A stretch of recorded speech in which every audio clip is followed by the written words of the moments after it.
ఎంత విచిత్రం! మొగుడు జైల్లో ఉన్న పని చేయడానికి వచ్చింది సాధ్వీమణి, పైగా అంత పెద్ద క్యారియర్ పట్టుకుని.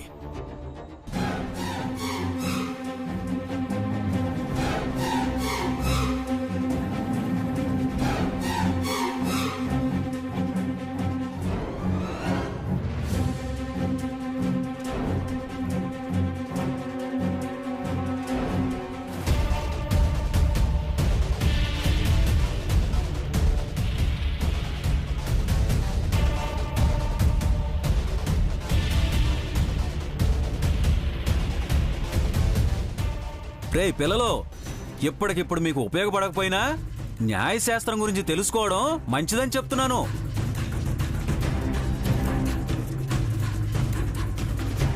ఒరే పిల్లలు, ఒక మనిషిని మర్డర్ చేస్తానని బెదిరించినా, భయపెట్టినా, కంగారులో పుసుక్కును వేసేసినా 7 ఏళ్లు జైలు శిక్ష పడుతుంది తెలుసా?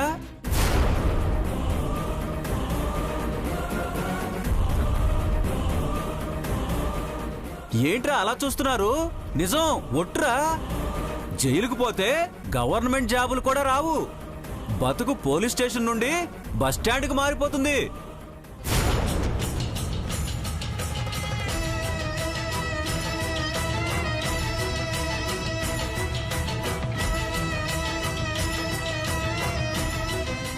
సార్ చెప్పమ్మా విద్య. మా ఆయన అరెస్ట్ చేశారు కదా, పరీక్షలు రాయనిస్తారా? టీచర్ అవుతారంటారా? విద్య లేనివాడు వింత పశువు అన్నారు. విద్యే భారీగా ఉన్న గణపతి గురువు అవటం ఖాయం అమ్మా. ఎవడో గాడిద కూసే కోతలు విని నువ్వు కంగారు పడుతున్నావని అర్థమవుతుంది. గణపతి ప్రిపేర్ కావాల్సిన నోట్స్ నేను రాసి పెట్టాను, ఇవాటికి అది సరిపోతుంది.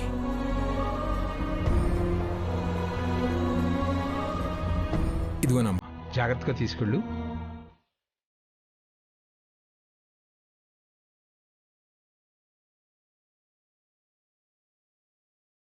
ఒక్క నిమిషం సార్.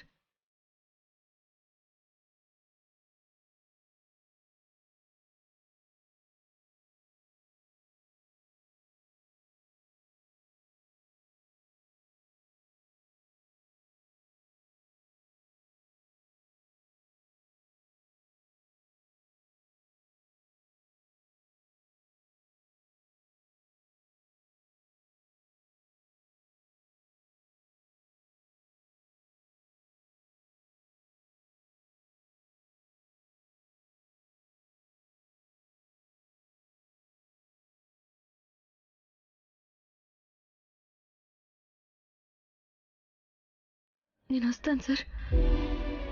మెతుకు లేకపోయినా పర్వాలేదు గాని బతుకు నిలిపే పుస్తకం ఉంటే చాలన్న గణపతిని తలుచుకుంటే చాలా గర్వంగా ఉందమ్మా. వెళ్ళిరా, జాగ్రత్త. అలాగే సార్.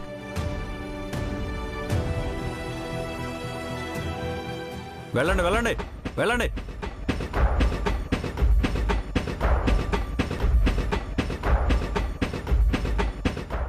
ఎక్కడికి మేడం?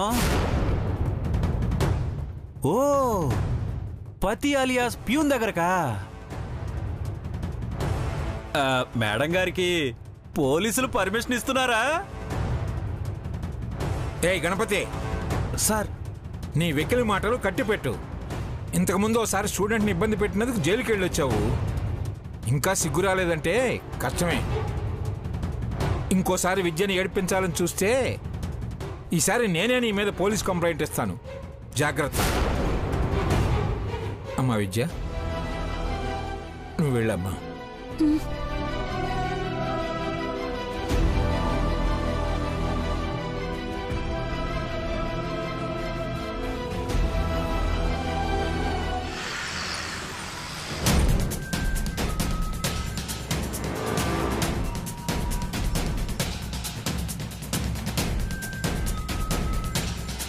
ఆగండి.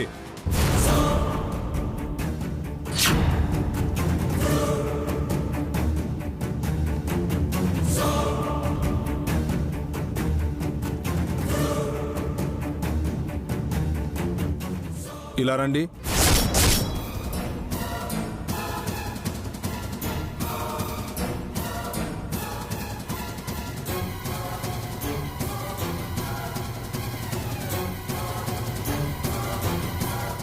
జైల్లో ఉన్నవాడు ఈ స్టేషన్కి ఉన్న చుట్టమా లేకపోతే గెస్ట్ అనుకుంటున్నారా?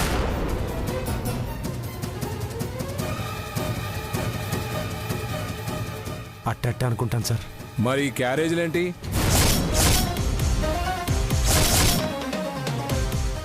పూటకోసారి తీసుకొస్తున్నారు. అందరూ అలా తీసుకురావట్లేదు కదా. అవును సార్. అవునని ఎలా పర్మిషన్ ఇస్తావయ్యా?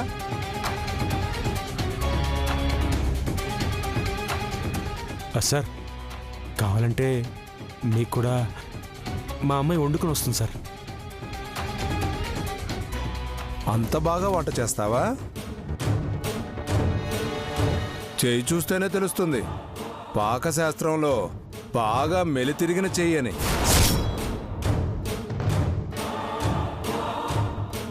బాబాయ్ భోజనం పెట్టి వెళ్దాం పదండి. అరే ఆగమంటున్నాను కదా. నువ్వు భోజనమే తెస్తున్నావో ఇంకేమైనా తెస్తున్నావో ఎవడికి తెలుసు.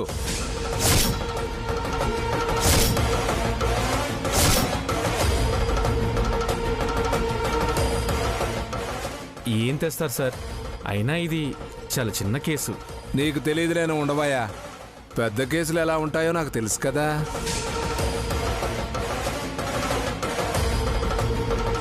అమ్మాయి ఆ క్యారేజ్ ఇక్కడ పెట్టు.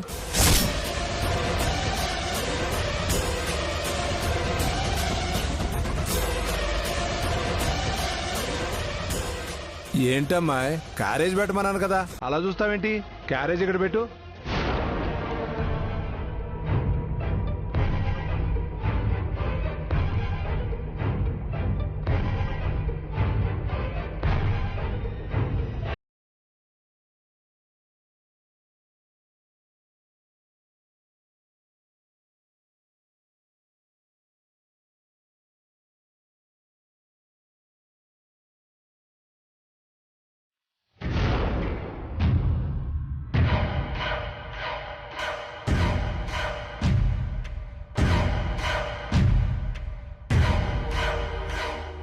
అయ్యా గణపయ్య, ఇందులో ఆయన చదవాల్సిన పేపర్లున్నాయి.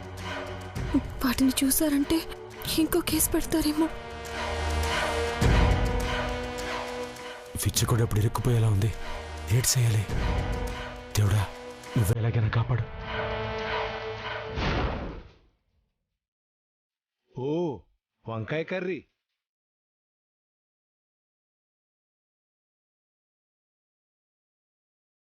రైసు.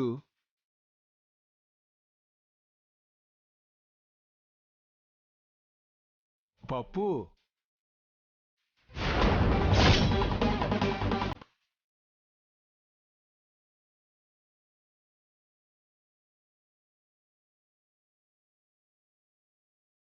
ఇదేంటమ్మా అన్ని వెజ్ కర్రీసే తెచ్చావు? నాన్ వెజ్ ఏమైనా తీసుకొచ్చావేమో అనుకున్నాను. ఈ మాత్రానికే ఇంత శ్రమ పడిపోవాలా?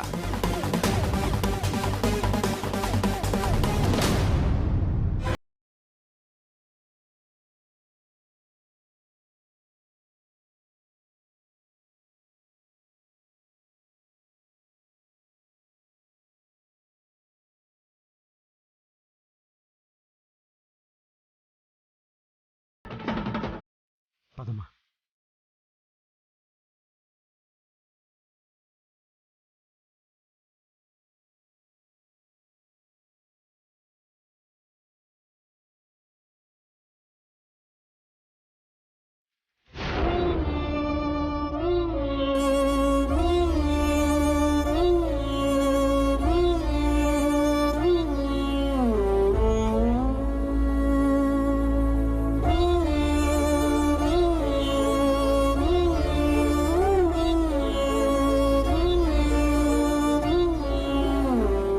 ఏమండి, సార్ ఇచ్చిన కాగితాలు కింద గిన్నెలో ఉన్నాయి.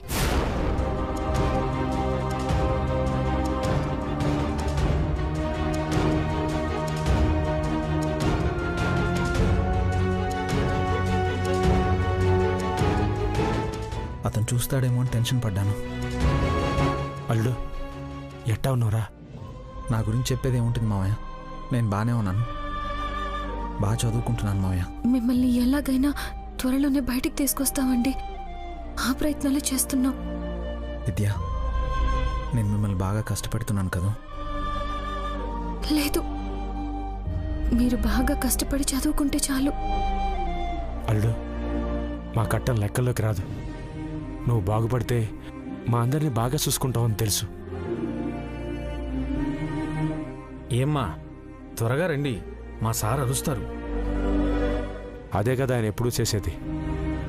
మీరు వెళ్ళండి మావయ్య. బాగా భోంచేయండి, చూసుకుని తినండి. చంటి పిల్లాడు కాదులే అమ్మా, తింటాడులే, రండి.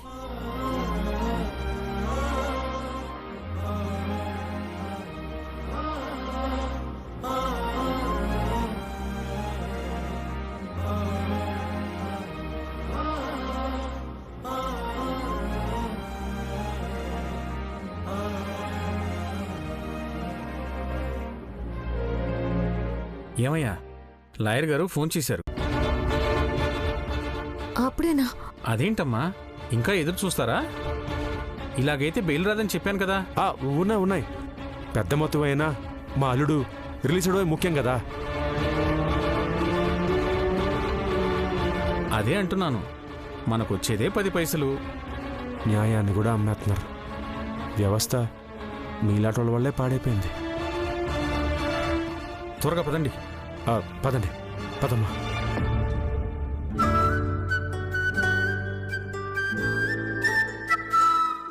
ఆడుకోమ్మా, ఆడుకో.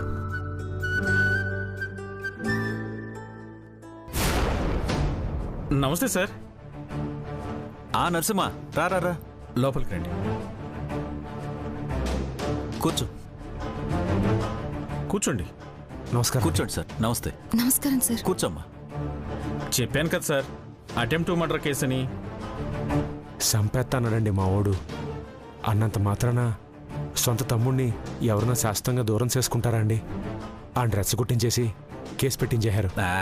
కన్నోళ్ళ మీద కేసులు పెడుతున్నారయ్యా. సొంతమా పెంచుకున్నోళ్ళ అని కూడా చూడట్లేదు. కాలం అలా ఉంది మరి. నరసింహ, మరి ఫీజు గురించి? రెడీ సార్, అందులో తగ్గేదే లేదని మనకి తెలుసు కదా. శ్రీశైలం, చూస్తావేంటయ్యా, ఇచ్చేయి. ఎంత? 1,00,000.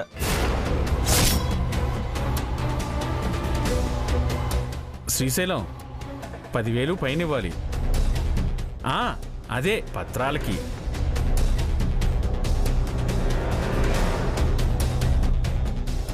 బంగారు తల్లి, లోపలికి వెళ్ళి ఆడుకోమ్మా.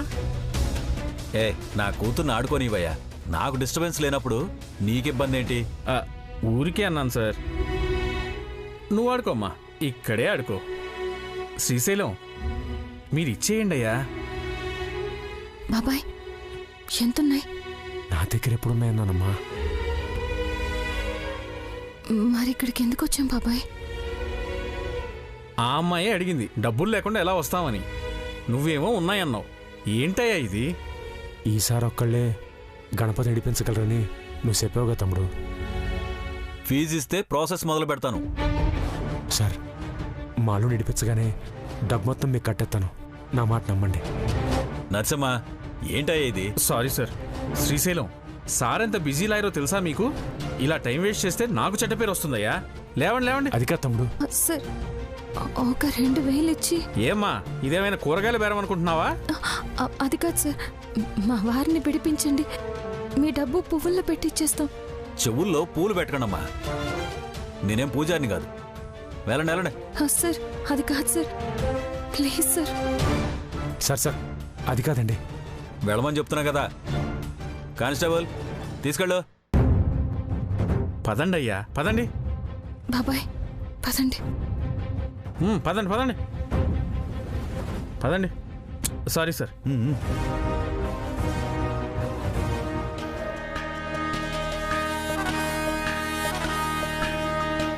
ఏ మాటకా మాట. ఇప్పుడు చాలా ప్రశాంతంగా ఉంది. ఎందుకు? కారులో ఏసీ పెంచి 60 స్పీడ్లో స్మూత్గా వెళ్తున్నందుక? అబ్బా, అందుకు కాదు, నిధి చేసిన మంచి పనికి. దాన్ని మంచి పని అంటారా? అంటే మా అమ్మ వాళ్ళు మంచి పని అనుకోరు కదా అని అంటున్నాను. అసలు నువ్వేం మాట్లాడుకుంటున్నావో చెప్పదునా. నీలో నువ్వే మాట్లాడుకుంటుంటే ఏం అర్థం కావట్లేదు. అదే నిధి, గణపతికి బెయిల్ రాకుండా చేసావు కదా. పైగా విద్య వాళ్ళు పోగు చేసిన డబ్బుని తెలివిగా చేయి జారిపోయేలా చేశావు. ఇప్పుడు చేతులు జోడించి వేడుకున్నా ఆ లాయర్ బెయిల్ ఇవ్వడం కుదరదు, గణపతి చెరసాల నుండి బయటికి రావడం కుదరదు. ఈ సంఘటనలన్నీ చూస్తుంటే చాలా ప్రశాంతంగా ఉంది అనిపిస్తుంది. ఈ నిధి అనుకున్నది జరగకపోవడమా?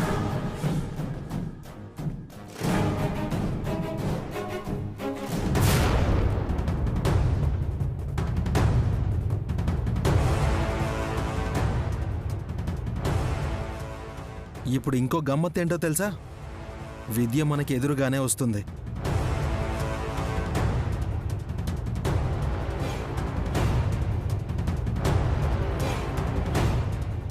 మనం వెళ్లే స్పీడ్కి భయపడి తప్పుకుంటుందో లేదో చూడాలి. కొట్టేస్తే దరిద్రం వదిలిపోతుందా? ఆ పాపం చుట్టుకుంటుందేమో నిధి.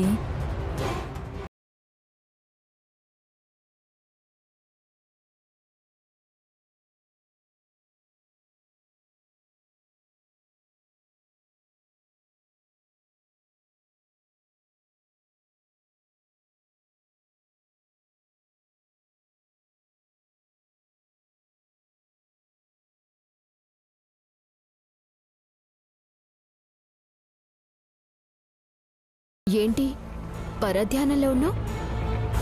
పైగా మెయిన్ రోడ్లో. ఇక్కడ వెహికల్ స్పీడ్గా వస్తాయని తెలీదా? ఓ, అన్నయ్య గురించి ఆలోచిస్తున్నావా వదినా?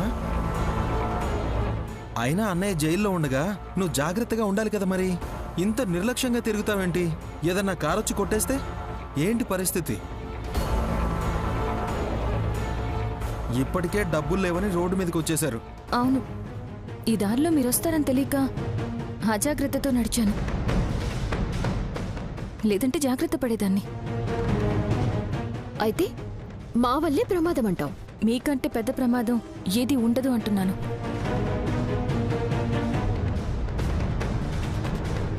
కానీ ఎవరు చేసిన కర్మలు వాళ్ళు అనుభవించక తప్పదు. ఏంటి వదినా, జాగ్రత్తలు చెప్పడం కూడా తప్పేనా? అన్నయ్యకి జరిగిన దానికి ఇప్పటికీ మేమిద్దరం చాలా బాధపడుతున్నాం. నువ్వేదో ఇప్పుడంతా మేమే చేయిస్తున్నట్టు గీతలో సారాంశం చెప్పినట్టు చెప్తున్నావు. గీత గురించి కాదు, మీకు జరగబోయే దాని గురించి చెప్తున్నాను. ఆయన వాళ్ళని కూడా చూడకుండా కక్ష సాధింపు కోసం ఆయన జైల్లో ఉన్నారని ఆనందపడుతున్నారు కదా, దాని గురించి మాట్లాడుతున్నాను. ఓహో, అందుకేనా మా మీద కోపం? మేం ఆనందంగా ఉన్నామంటేనే ఇంత మండిపడుతున్నావే? ఇందులో మా హస్తం ఉందని తెలిస్తే ఇంకేం చేస్తావు?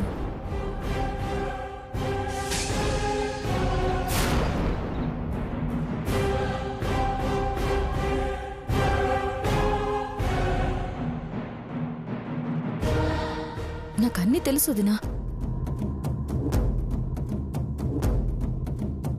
కానీ ఇప్పుడున్న పరిస్థితుల్లో ఏమీ చేయలేకపోతున్నాను. పైగా మీరు నా వాళ్ళు అనుకున్నాను కదా.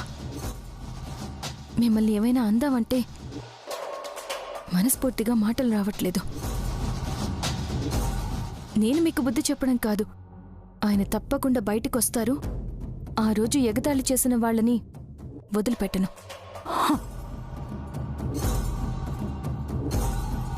ఏదో బాధలో ఉన్నారని ఓదార్చడానికి వచ్చాం. అన్నయ్య అమ్మ పరిస్థితి ఏంటో తెలుసుకోవడానికి వచ్చాం. తప్పుగా అర్థం చేసుకుంటే మేమేం చేస్తాం? అన్నయ్యకి జరిగిన దానికి తమ్ముడు ఓదార్పు చాలా గొప్పగా ఉంది. ఇలాంటి కొడుకుని కన్నందుకు అత్తయ్య గారు కూడా చాలా సంతోషపడుతున్నారు. ఏంటి ఇన్సల్ట్ చేస్తున్నావా? అన్నయ్య కష్టాల్ని చూసి ఆనందపడుతున్నావు. నీకు సన్మానం చేయాలా?